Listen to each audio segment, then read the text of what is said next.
Amigos de Sin Mentiras, las palabras del jefe de Estado de la Federación van en serio. Allí tienen las imágenes. Y les voy a decir algo.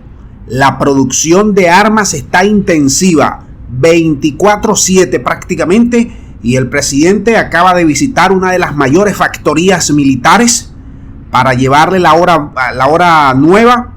Y además pedirle que sigan incrementando a marcha forzada el reto de proveer todo lo que pide el ejército. Así lo prometió el jefe de la federación hace pocas horas cuando se comunicaba con los comandantes diciéndoles: les voy a dar todo lo que pidan. Y además de esto se ha visto cómo la OTAN envió más de 5,000 drones a la línea del frente.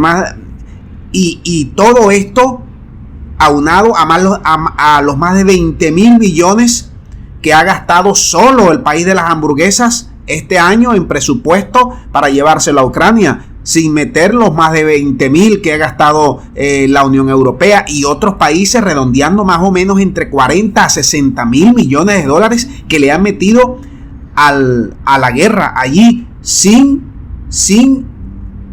meter igualmente todo lo que es la industria armamentística. En ese sentido, el presidente de la federación cree que esta gente está dispuesta a seguir alargando la guerra, que esto es de una resistencia mayor, y está inspeccionando cada flanco, cada empresa, cada vértice para llevar la tarea de mayor producción y, sobre todas las cosas, nuevos armamentos, todos engranados y ajustados de acuerdo a lo que se ha visto en los distintos frentes de batallas. No es igual diseñar un arma sin guerra que un arma o diseñar un arma en pleno corazón de la guerra, recibiendo datos diarios de cómo se procede en tal sentido. Eso tiene mucho más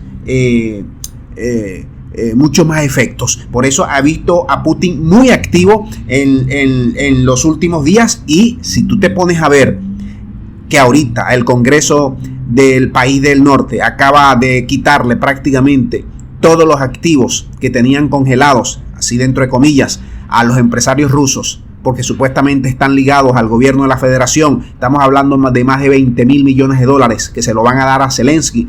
En buena parte de ello, si te pones a ver todo eso, lo de la OTAN, todo el presupuesto militar que se está armando para 2023 a favor de Ucrania, entonces tienes la tarea claramente de cambiar tu forma y tu presupuesto militar. Igualmente hemos visto también muy activo al ministro de la Defensa de la Federación, Sergei Shoigu. Hoy estuvo en el frente visitando a toda e inspeccionando cada uno de los frentes de batalla, porque esto va para largo y esto es una transición que está dándole la vuelta al mundo y que la federación ha entendido que es una lucha de resistencia, y para esa resistencia debe estar preparada en lo militar y también en lo estratégico, y sobre todas las cosas en lo económico y en lo político. Vamos a dejar el video hasta aquí esperando sus puntos de vista. Muchas gracias. Hasta la próxima.